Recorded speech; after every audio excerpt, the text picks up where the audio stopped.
screensavers. I'm Rula Lenska. Who is Rula Lenska? She was this woman who did the hair commercials, and all you knew was, "Hello, I'm Rula Lenska." Didn't she say, was she the one who said, "Don't hate me because I'm beautiful"? No, that was Kelly LeBrock. I'm Leo Laporte. Don't hate me because I'm beautiful. Thanks for joining us. Because, okay. You can hate me for other reasons, but not because I'm beautiful. Coming up in today's show, PC Magazine cuts through the internet haze, and they'll join us with a few websites that will hopefully make life a little bit easier. Just like that. Cool. Also, we're going to make your own toolbar shortcuts for a cleaner desktop, easier computing, clean mind, clean computer. Very zen. It's a good thing. Then later, an update to the electronic book from Rocket. They're gonna keep making these e-books till you buy one. Pretty much. On today's Fresh Care. Or until you really, really don't. Yeah, until they run out of money. Today in the chat room, can the web change the vote? Oh, my goodness. Interesting article in Wired. Was it Wired Online? I guess it is. And the author, and I think he made a very good point, said, you know what?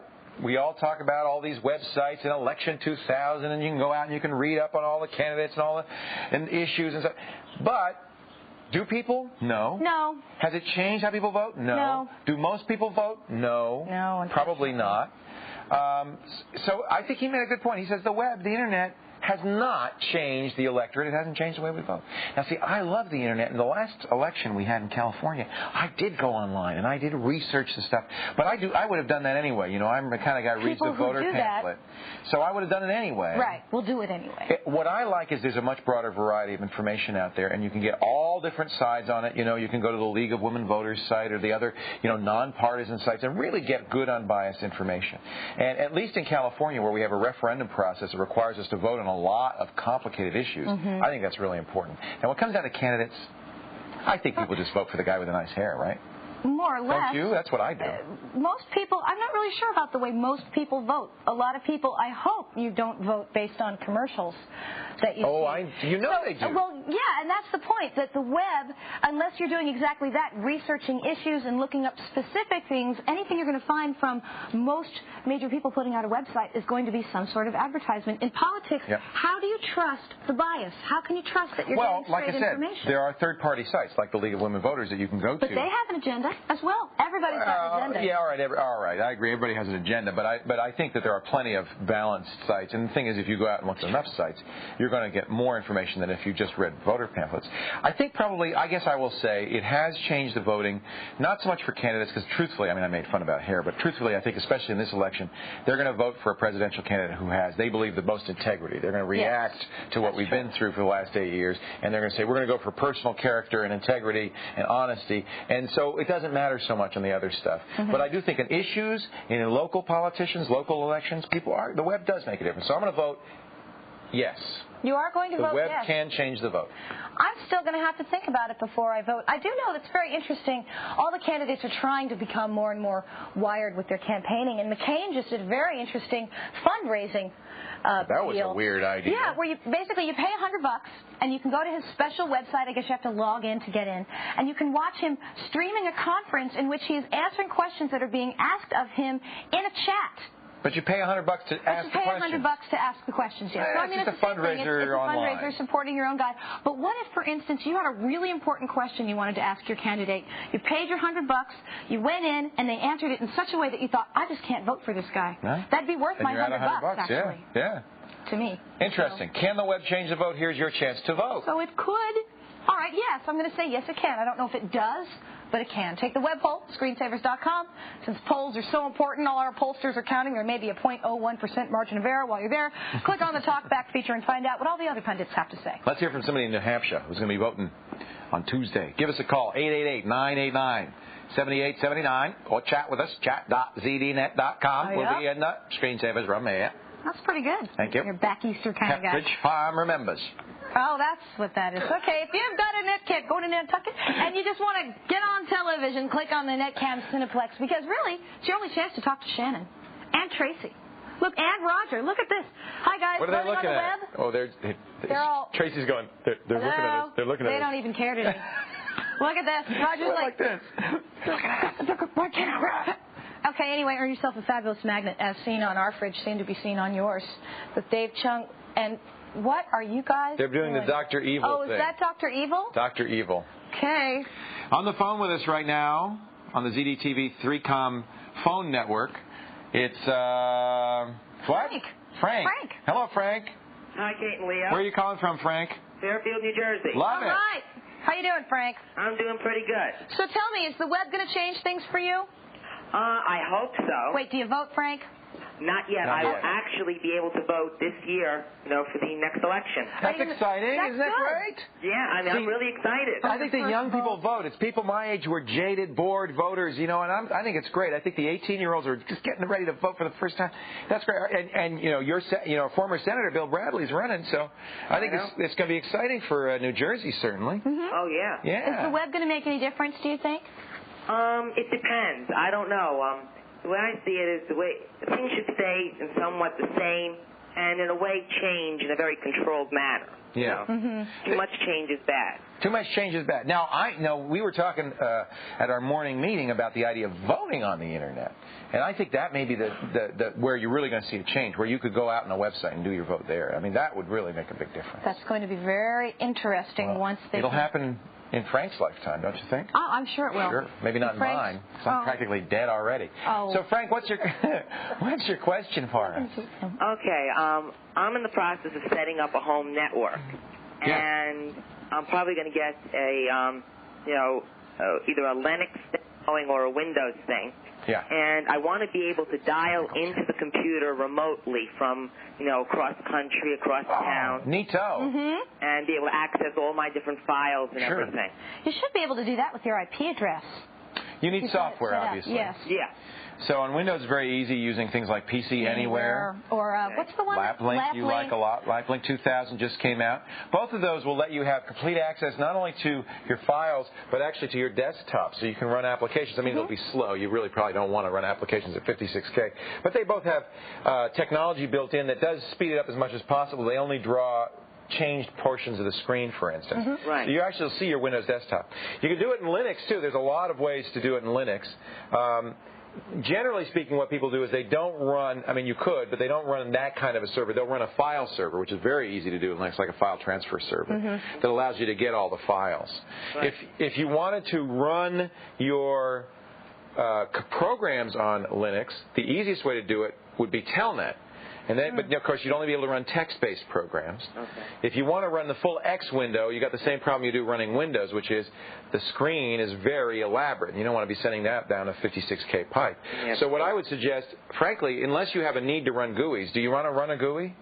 I don't know. I would like to, but if it's too complicated, it's not complicated. It's just slow. 56K modem to send all of this stuff. The mouse moving and really the windows opening. It's really, I think it's going to be too slow. I think the best way to do this, if the applications you want to run are in Linux, would be run an FTP and you want to run a secure Telnet shell, and that allows you. The Telnet allows you to log into your computer using your standard login and do anything you could do on the command line. You can do.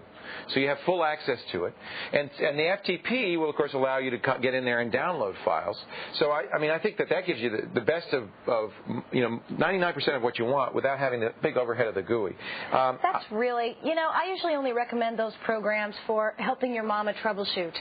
Essentially, if you've got another machine that you really need to look at because tweaky things go wrong with it and someone else can't explain it, that's when those remote control programs are really the most effective. I've done that with my mom cross country, and it's quite amazing, and it's doable. It's just you wouldn't want to run a word processor and be typing letters that way. You'd probably anyway. Server administration, too much. In order to do that, you'd have to have a computer at the other end. Why don't you just use the local computer to do all that work and then just upload the file? That's the best way to do it. Okay, Frank. That'd be our recommendation. All right, Frank? Right. All right. Good luck, Frank. After the break, make a toolbar out of your favorite shortcuts, and this week's Windows tip from the Screensavers continues. Toolbar. Now, I'm thinking there is...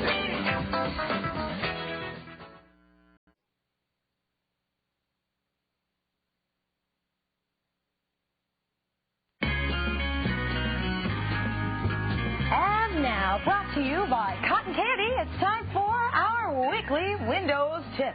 This week, we're going to make a toolbar out of your favorite shortcuts. Muchas gracias to Trey from Muskegon, Michigan, for this tip. Screensavers t-shirt or cap is on its way to you. We can't help it. It's the music. Cheery music makes you want to eat sweet snacks and go like this. All right, here's what we're going to do. Do it. Say you're somebody who, say, plays 9 different games on their machine That's at me. any given time. Is that you? That's it, just 9. Do you have a crowded quick launch toolbar as well? Because mine is completely, this is down here? full This is all full. the way Yep, across. all the way. I need more room. I have 20 or 30 icons down here. Oh, for heaven's sake. There's a way out of that? There's a way out of that. We're going to make a new toolbar. Now, first of all, how do we do that? The first thing you do is make yourself a new folder. Now, I like to always do these things on the desktop because it's a whole lot easier to find what I'm doing. So that's right-click, new folder, toolbar, big empty folder I've made now. Now, go over to your start menu. You can grab it if you want. I'm doing this the long way so you can see. Open it up. Now, if you look in here, there's your programs folder. There we go. Oops. Close. Sorry about that. Okay, fine. Here we go. Now, go in here and find something you want to break, like entertainment. I want to break this into little pieces. So what I'm going to do is grab all of these. Hello. There we go. All of these shortcuts, and I'm just going to drag them into my toolbar folder. Now they're going to disappear from your menu. Well, actually, I meant to just copy them, but we'll put them back later. Okay. Okay, now I have a toolbar called, a toolbar called Toolbar. Now, here's what you're going to do. Right-click on your Start menu. Here I am down here on the taskbar. Go to Toolbars, New Toolbar. So you have a folder. Now it's going to ask you which folder needs to be your toolbar. Now you can pull your toolbar folder that you just put on the desktop. You could name it anything. Name it whatever. Okay. Okay. Now I have this cool toolbar, but I am not done yet. There's more? There is more, because it's still messy, and I still can't find everything. So what I'm going to do is pick it up, and I'm going to drag it and dock it on the side of the machine. Cool. Step 1. Step 2, I'm going to resize it so the only thing I see are the icons. Almost. There we go. And step 3, right-click on this, turn off Show Text, and turn off Show Title. And there I have just a bunch of cute little docked icons in the upper right-hand corner really neat. for all the stuff that I know I'm going to launch 52 times a day. And if you leave your drop tips on, it'll still come out, even if you don't have the description. So again, make a new folder, make a new toolbar out of it, put all your shortcuts in it, put it over here on the side, and you're done. Cool. Simple, won't rock your world, but will clean up your room a little bit. Check out our website, thescreensavers.com, for step-by-step instructions for this Windows tip. Cool. Philip joins us on the ZDTV 3Com Netcam network from McLean, Illinois. Hello, Philip. Hello, Philip. Hi. How are you? Oh, just fine. What can we do for you today? I wanted to know, I want to make 3 different partitions, one for Windows 98, one for Windows 2000, and one for my programs. Yeah. What's the best way to do that so that I can have the same programs in Windows 98 and Windows 2000? Great question. I actually do this myself. Because I use Windows 98 and Windows 2000, and I want to have access to both programs. So what you'll need to do is you don't have to make a third partition, but it's not a bad idea to do that. And that's exactly what I do. You should make it a FAT32 partition, because while Windows 2000 can read FAT32, Windows 98 can't read NTFS. That's right. Okay. It can't read the NT file system. And I presume you're going to use the NT file system for Windows 2000's partition. Yes. So you make a Windows 98 third partition. Now, this is what I found you had to do. Because the registry entries for each program have to be in both programs to be able to, both operating systems to be able to run it, right? Yeah. So you basically have to go in and install the same program twice. But you install it to the same exact location. Okay. Does that make sense? Yeah. So, for instance, Microsoft Office. I go into Windows 98. I install it into that third partition. Now, there's a kind of neat little way to do this to save you some time. I'll show you in a second. But you'll install it into the third partition. Then you go into Windows 2000 and you install it into the third partition. Exact same location. So that way you don't have duplicate files, right? You don't want to have double entries. Yeah. But it's there. both operating systems will be able to see it. And in most cases, that's going to work just fine. There are a couple of programs I've found that for some reason, for instance, they install something that's specific to Windows 2000, or they install something specific to Windows 98. And so then you won't be able to use the same installation for both operating systems. But 99.9% of programs will let you do this. One other thing, I said I was going to show you a shortcut. When you install programs, actually, that's not the one I want. Program files. It will install to whatever the default here is, and then Tweak UI will let you change that. So what you're going to probably do is pick this other drive. Instead of installing it to C, you'll install it to this new drive. Maybe make it this, okay? And then that way, whenever you install a new program, by default, it'll try to install it onto the partition that you want to go to. This is Tweak UI, which is available in Windows 95. If you're going to use Windows 98 SE, you're going to have to go to somewhere like winmag.com to download it because Microsoft no longer offers it for Windows 98 SE. So but weird. I know they make it, but they don't give it to you. I don't know why. But it's really nice because it allows you then to change the default location. You can do this with a registry hack, but it's easier to use Tweak UI. A default location of installed programs. You'll change that to your third partition. You got that? Yeah. That makes sense? So to summarize, you can have two different operating systems use the same applications to save hard drive space. You just have to install the application in both. Make sure you install exactly the same folder. And then point it to the shared. You don't have to point it to anything. Just install it from the exact same folder in both of them. The only key on all of this is there are a few programs that when you install it, it'll install files specific to the operating system, in which case then you'll have to have two separate installs. Because one of them will have a Windows 2000 DLL, and then the other one will overwrite that with a Windows 98 DLL. I can't even remember when that happened to me. It happened to me with one program. But you'll find that out when it doesn't work. Yeah, almost all programs are. I do that all the time. I have for games and programs. I have their own partition somewhere else, and Windows 98 and 2000 use the same one. It works just great. Okay? Can I get an autographed picture? Certainly. Hang on the line. Okay? Okay. Okay, Philip. Hey, Kate. Everyone. Hey, Kate. Yeah? Huh? Everybody. I'm here. What? Hey, what do you want? she's going into the chat. Oh, You're going into the chat. I'm going to chat? Coming up next. Go to the chat. I'm going to chat. Coming up next, our friends from PC Magazine. Sorry. Just lost it for a minute there. No, you don't have to go right now. Okay. Share their picks for the top service website. How about now? Okay, go now. Can I go to chat now? Yeah, you may go now. When the screensavers continues, you don't go. Stay right here. Are we going to go to chat now? Okay.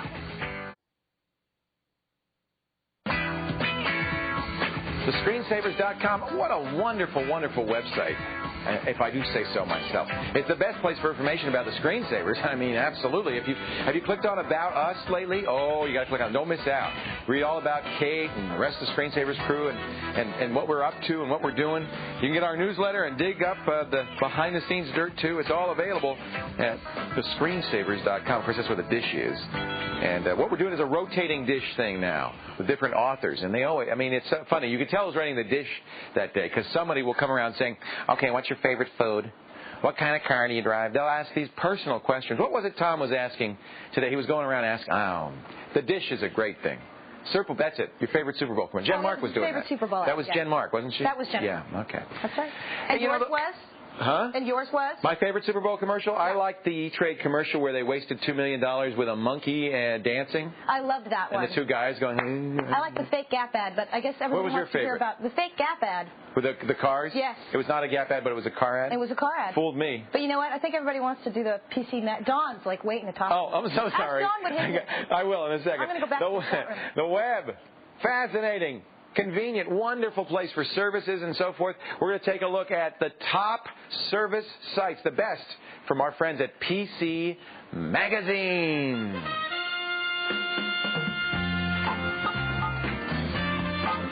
Joining us right now, Don Wilmot. He's executive editor of PC Magazine, live via Netcam from the PC Magazine Labs in New York, New York. Hey, Don. Hi, Leah. How you doing? I'm doing great. This is from your cover story, the top 100 websites. You've been doing this. How many years have you been doing this? I've been working on this list 4 times a year for about 4 years now. Wow. We go way back. That's a long time. This is practically the beginning of the web, at least the popularity of the web. And I've used this every issue. Every time you do this, I keep this because it's got just tons of great links. And it's a real history of the web too. It's a very different list now than it was 4 years ago. That's no for sure. Kidding. In fact, I bet 100 is starting to seem like a small number, isn't it? Well, if I had more time, we could probably do 10,000. All right, well, let's take a look at some of the sites. We obviously aren't going to get to all 100 today. Let's start off with help sites, right? Yeah, we've seen a few help sites, especially computing help sites, that'll give you guys a run for your money. You've got some real competition out there on the web these days. Hey, there's plenty of room for help when it comes to computers. That's for sure, and everyone starts with you, but they're getting better, and we have one that we liked called myhelpdesk.com, which lets you go in and just enter in the 5, 6, or 10 programs you use most often, and it builds kind of a personal portal for you about the software you use. You find message boards to share tips with other people who use the same programs. What's neat about this is it's really a portal. It's not. It's a lot of these links go to off-site, right? Right, exactly. It takes you to the best sources around the web to deal with the programs that you use. So it's really a great compendium. I clicked on iMac, and you get frequently asked questions, searchable knowledge bases, general resources, bugs. I mean, there's everything in here you could possibly want. I mean, it's great. And chats also, which is always helpful. Yeah, in fact, I often find, forums, message boards, chats, mailing lists, and newsgroups. I often find that the user community does a better job than the computer industry at helping people. That's right. This is a nice site. Obviously, I'm going to keep this on my desk. That's myhelpdesk.com. Right. Let's take a look at another one. You've got one called Service 911 you talk about in the magazine. Tell me about that. Yeah, this is human beings getting involved, which is always interesting. You wonder how these companies make money when they use a lot of humans to help. That's expensive, isn't it? It is, but this site will let you send emails with specific questions to their experts. It also has a lot of video tutorials, which are kind of nice for what plugs into what when you're trying to install peripherals. Typically, you need good connection to see the videos well, but that's a nice resource to have, especially for people who are just getting familiar with things like scanners, digital cameras, kind of things you attach to your computer. Now I'm scared. Once they start doing video, now I'm a little bit it doesn't worried. look as good as TV, though. No, all right, that's the problem okay. with the web. It still doesn't look as good as TV. Wow. Yeah, but how long is that going to be? We got 6 months of breathing room here.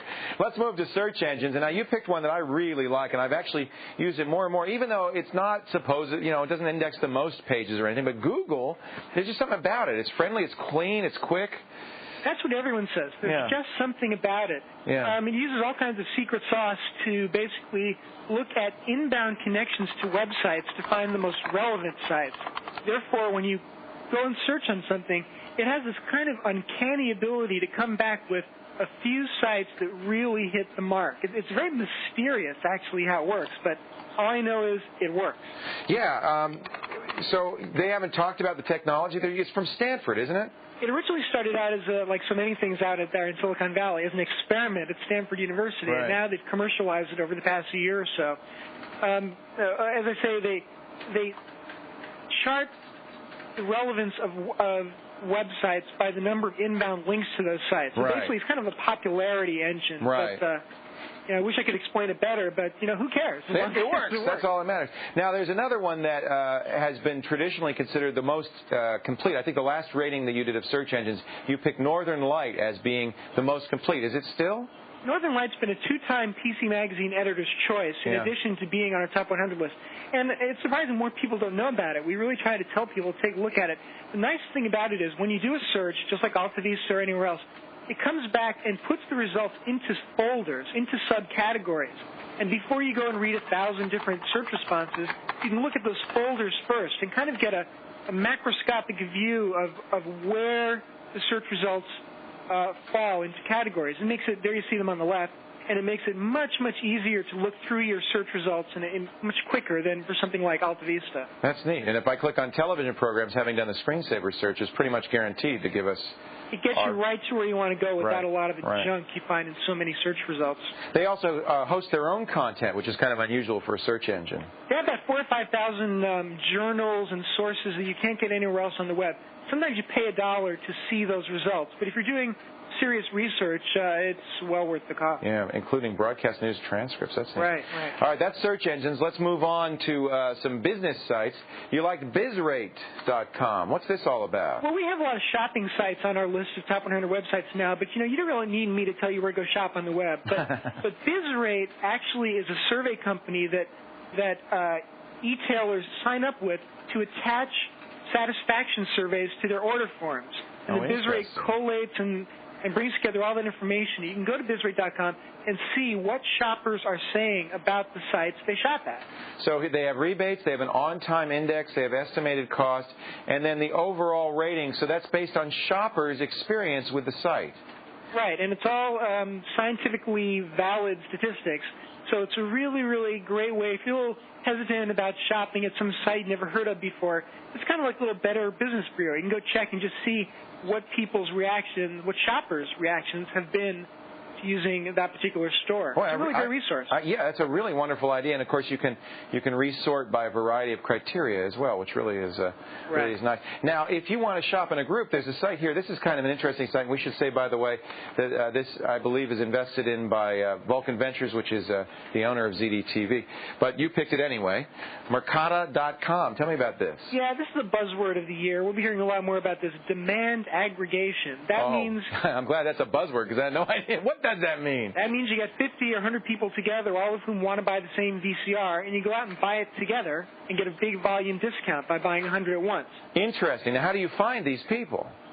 You just go on the site and you pick out the product you want, and then the glitch here is you have to sort of sit and wait.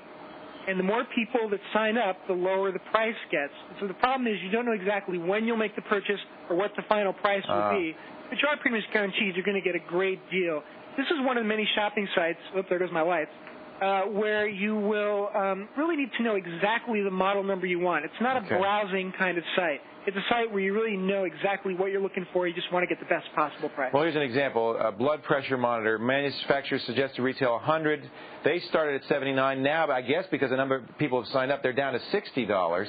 I imagine they don't go much below that. I mean, at some point, the manufacturer's going to say, well, I'm losing money here. No, I'd be satisfied at that price. That's what, 40% off? That's quite a big drop, yeah. Right. 30% off. Hey, these are great sites. And, of course, we've only looked at 5 or 6. That's just scratching the surface. 6% of the 100 top sites. 94 to go. Don, I really appreciate your staying late to help us out with this. Nice job, and I look forward to it. You do this quarterly now. Online quarterly and in print once a year. So check back with us at PC Magazine at the end of March. Okay, and that's the nice thing about online is you can click all the links directly. You don't have to type them in. That's right. Don Wilmot, executive editor from PC Magazine, February 8th issue of PC Magazine, newly redesigned, by the way. Looks good. Yeah, I like how it really have changed the magazine. It's really slick, very clean. The top 100 websites, and of course, if you go to our website, Don's got 10 of them, so you get even more at the screensavers.com. Don't start flipping, folks. Still to come on this very television program, Who Wants to Be a Millionaire? No, that's the wrong show. There's a battle brewing for the next expansion slot technology, and we're going to profile the combatants. Also, more help with your toughest computing problems. Plus, there's a new Rocket ebook. But is it a worthy upgrade? Do you want a rocket in your pocket? Stick around to find out. All that and more as the Screensavers rolls on.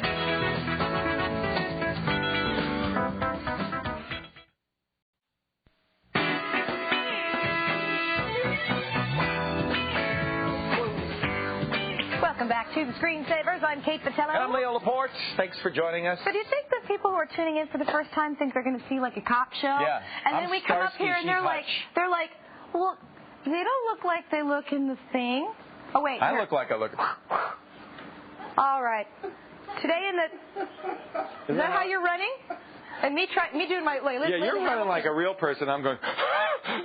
No, I was trying to run like Linda Hamilton. Were you? In Terminator 2. Really? And in fact, somebody said to me, you look just like Linda Hamilton. Terminator. Thank you. You know what I was doing? I was just trying not to have a heart attack. Today in the chat room, can the web change the vote? Can the web change the vote? What we're talking about, of course, is, tomorrow, Tuesday is the big New Hampshire primary. And we got primaries going coast to coast, of course, and then November, the presidential elections. A lot of attention. Every time we do this, 4 years ago, the web was brand new. 8 years ago, nobody was getting their information. So every time we do this, of course, the web's going to be bigger and bigger and bigger. At what point does the web start making a big difference in our democracy? I think this might be the election. Might be. I think it's going to start making a difference this year, but as Frank, our first caller, said, it's going to move in gradually. I think eventually the web will become a very important part of how we vote. It's not there yet, I don't think, but there you go. Well, you can see what we think, huh? What do you think? You're looking at me. No, I'm just waiting for you to... Take the web poll. It's the screensavers.com. I'm just standing here. I'm not doing anything. I'm like, I'm listening to your opinion. Screensavers.com, Is it my turn yet? Yeah, it's your turn. Okay. You can chat with us, chat.zdnet.com. You know, after you do a show for a couple of years, it starts to get a little bit on automatic. I'm like the bus driver that goes, Ninth and Irving. Thank you, drive-through. Thank you, drive-through. Thank you. Adam joins us on the ZDTV3Com NetCam Network from Lindenhurst, New Jersey. Hello, Adam. Hello, Adam. Hi, Kate and Leo. How you doing? Good. Good. Cool. What's up? Thank goodness for the callers, because that's what keeps us fresh, right? It's true. It's always different, always new. Different. So keep us fresh, Adam. All right. You're fresh enough as it is, baby. Okay, so what can we do for you? Slap marks to prove I it. know Linux is one of Leo's favorite pastimes. Yes. And so I was wondering how I could go about downloading a copy of Linux right off the web and getting it to work that way. All right. Great. Well, there's the classic way that everybody's been doing it thus far. We've been telling people to do it, which is to go download a 650 meg ISO image, which you then should be able to burn to CD and install, or install from there, or uncompile. But do you have a CD burner? Yes, I do. I'll go to my favorite, as you know, or maybe you don't know, but I'll tell you, and then you'll know. My favorite Linux is Linux Mandrake, which is basically Red Hat with some additional stuff. And one of the nice things about Linux Mandrake is they put an ISO image up. Now, the version 7.0 came out about 3 weeks ago, okay?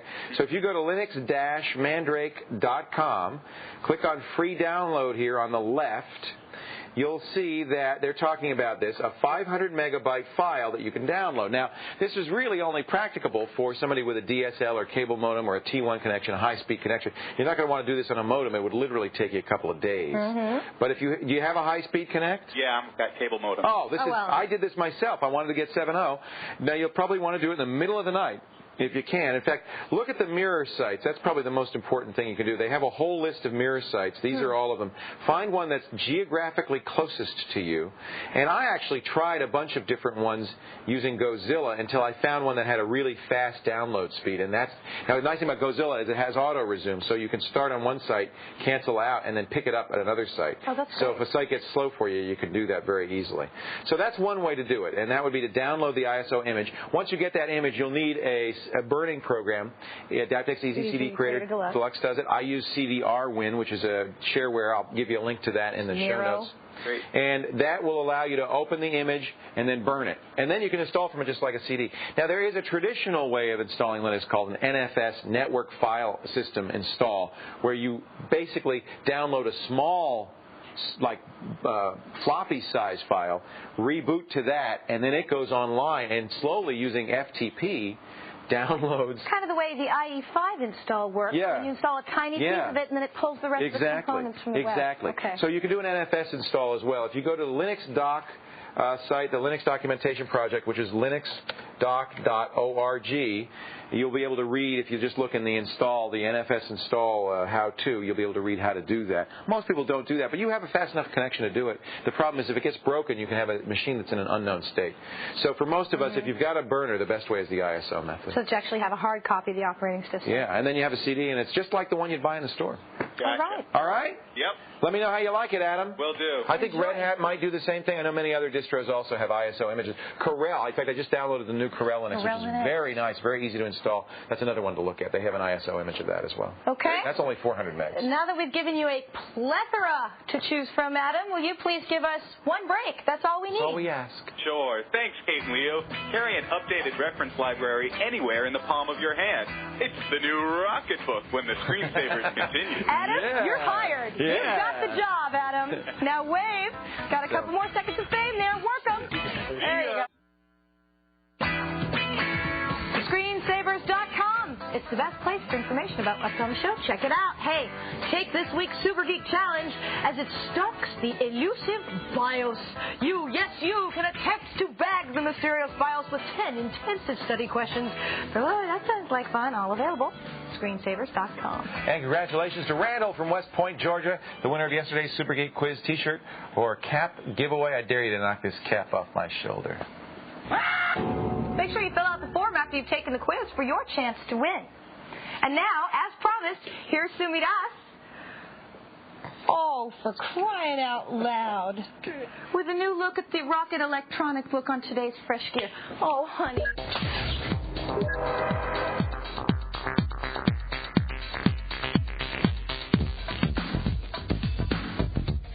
When electronic books were first introduced, we got our hands on all of them. And while each attempt to replace the paper classic had its strengths and weaknesses, our favorite was the Rocket Book. Nouveau Media is getting ready to release a newer version, the Rocket eBook Pro. In many ways, the two versions are pretty similar. Same color, compact size, and crisp grayscale screen. According to Nouveau Media, the battery life remains a solid 17 to 33 hours, depending on whether you're using the backlight. Nouveau Media also brought back one of our favorite features, the ability to change the orientation of the text. And users can still underline text and add notes throughout the book. The most significant difference between the new Rocket eBook Pro and the original is the increase in memory. The new Pro offers 16 megabytes. What does that translate into in terms of pages? Approximately 16,000, a big jump from the 4,000 that the original could store. But if 4,000 is more than enough storage for you, opt for the original and save $70. Other improvements include added features to the accompanying Rocket Librarian software that manages your Rocket books and lets you up and download files. Use the Rocket e-newsstand to download periodicals such as the New York Times and the Industry Standard. The Rocket Writer allows you to create ebook files from web pages or documents. One caveat, though, if you pull articles straight from a site, you may end up with a lot of HTML tags. If you're a wordsmith, be sure to download the second version of the dictionary, which has over 75,000 words. Unfortunately, Nouveau Media didn't improve a couple of the ebook's weaknesses. Since your library is stored on your PC as opposed to online, you'll need to access your computer to download books to the Pro. Up and downloading books also requires the ebook's bulky cradle. And because the battery is built in, you can't buy an extra to have on hand. You'll have to plug in to recharge, although there is a portable battery charger. One other con, the Pro supposedly has a handwriting recognition feature, but we couldn't find it anywhere. Overall, the Pro is best suited for folks who need the memory boost, professionals who rely heavily on reference materials, and very avid readers. We give Nouveau Media's Rocket eBook Pro 4 out of 5 stars. It is both PC and Mac compatible, and it will be available in February 2000 for $270. You can catch a new fresh gear every Friday afternoon at 1:30, 12:30 Central, right here on ZDTV. Go ahead. Oh, I'm sorry. Did I knock your cap off? Oh, darn, I'm sure. Here's an email from the Dan's Man. Dan's Man. He asks, what are PCI X cards? As an IT person, I have to recommend hardware updates. If you could cover some information on PCI X cards, it would be very helpful. The truth is out there. We'll talk about it when the Screensavers continues.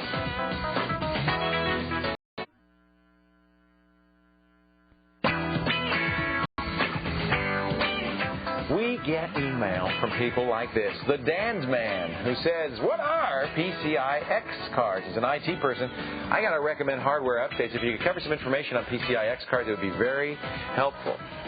We can do that. It's very cool of you to actually want to try and keep your users on the cutting edge. You know, we really appreciate that. Sometimes that's a great thing. Sometimes it isn't such a great thing. What's the PCI bus? That's the part that keeps all your peripherals and all of your components talking to each other. Peripheral components interconnect. Now, let's talk about the PCI bus. Actually, let's talk about PCI X if you want to know exactly what it is.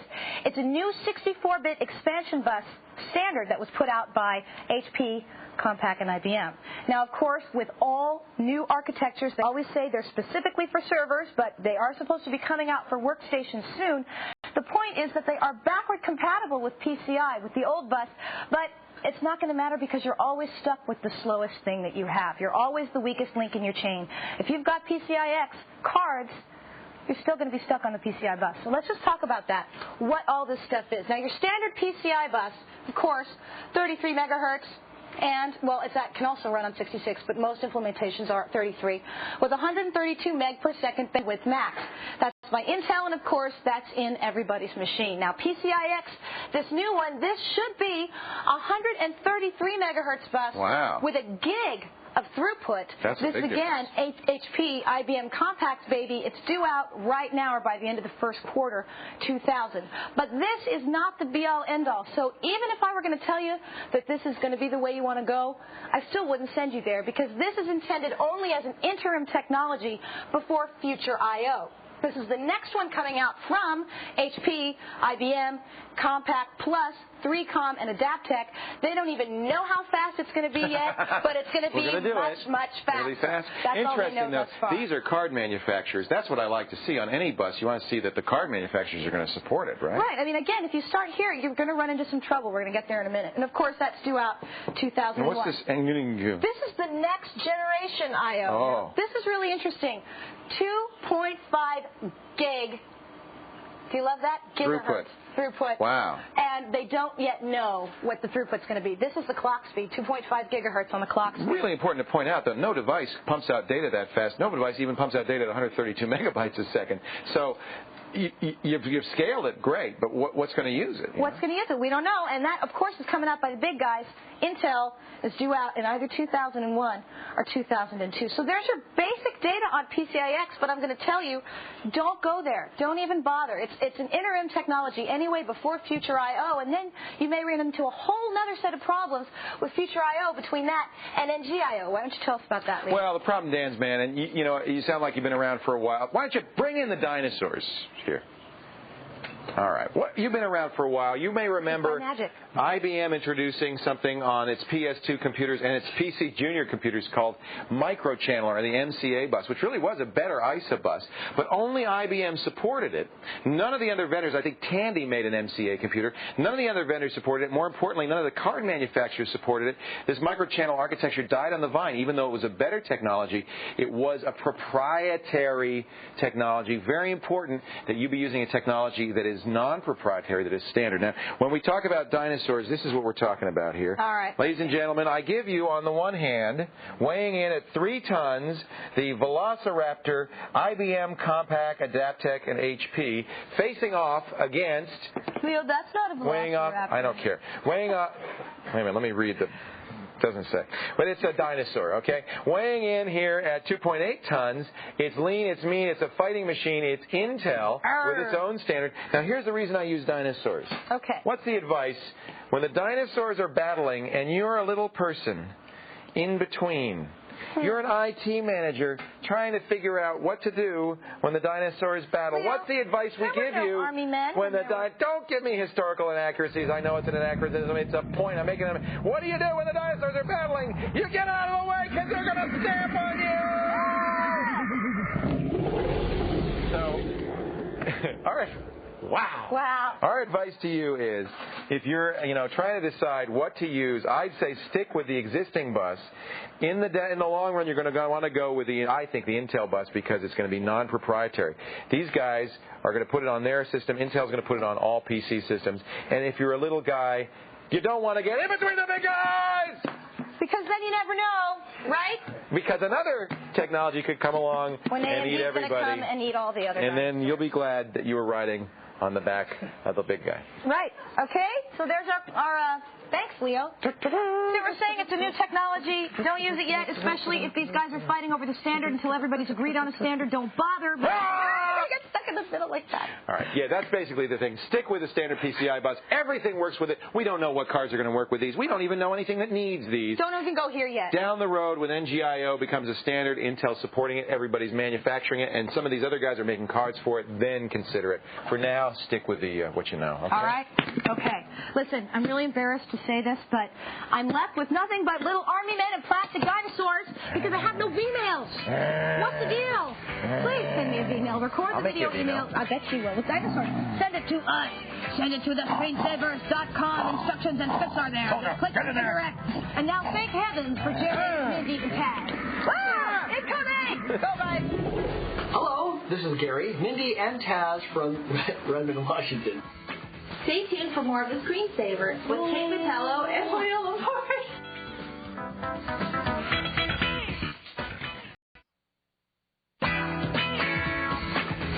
Howdy, folks. Welcome back to The Screensaver. Take a peek up there on your screen. You'll see thus far 65% of you say yes, the web can change the vote. But you've got 24 hours to vote and change the vote at thescreensavers.com. So there you go. Hey, I love this. Remember we were talking about the debate? You got a little Oh, there was an army man in my ear. Remember we were talking about the debate about whether you should chip cattle's necks? Yeah. Apparently we have some viewers at the Tennessee Cattlemen's Association. All right. Got a really great letter from Phil Reed, who's the Director of Communications at the Tennessee Cattlemen's Association. I didn't even know they had cattle in Tennessee. Oh, boy. I mean, that Steve McNair's pretty beefy. They have Titans and they have oil.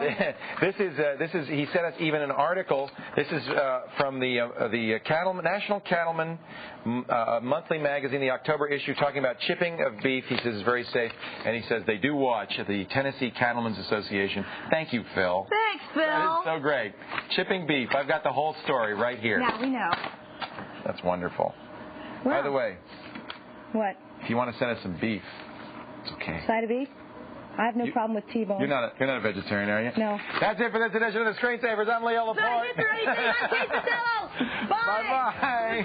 The Screensavers editorial. Okay, like, Be so